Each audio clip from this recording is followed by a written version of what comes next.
E aí, pessoal, tudo bem? Bem-vindos para mais um Fala Dudu. A gente está nessa sequência de conversar sobre gerenciamento de curto prazo da economia, né?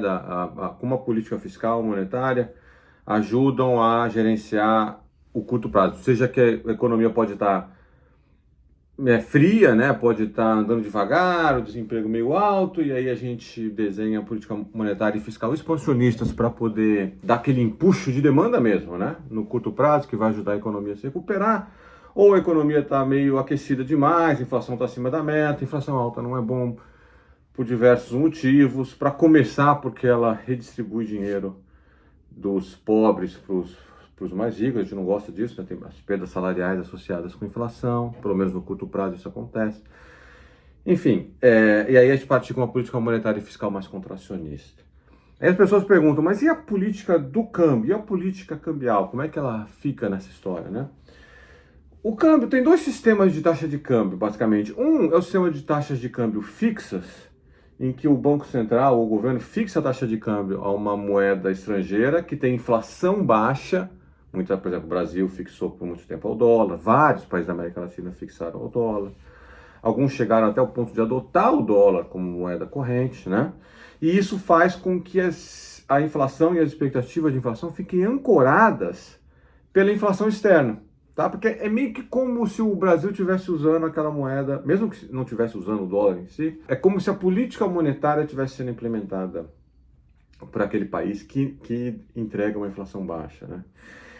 E aí as pessoas perguntam, tudo bem, esse é o regime de câmbio fixo. Então no regime de câmbio fixo, a inflação ela morre quase que por definição, mas outros problemas aparecem. A gente não vai discutir isso hoje, mas outros problemas aparecem.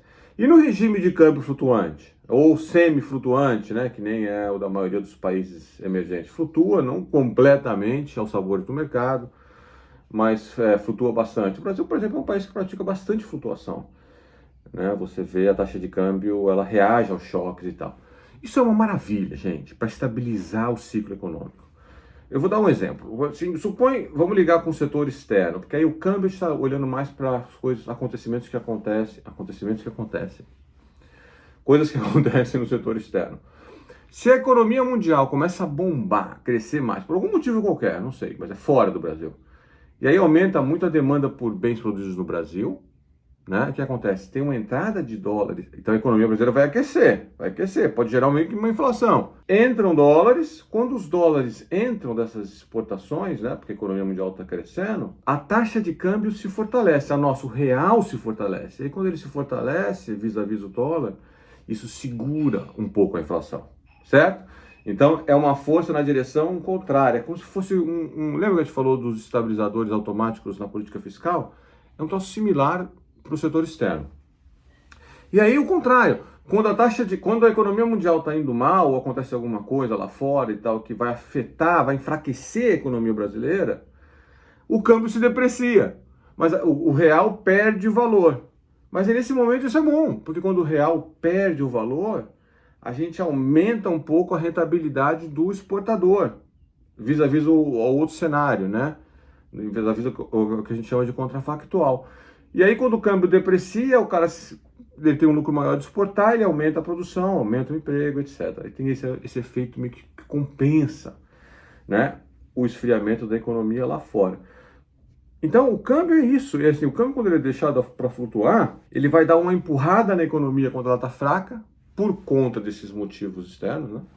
E ele vai dar uma freada na economia quando a coisa está aquecendo demais.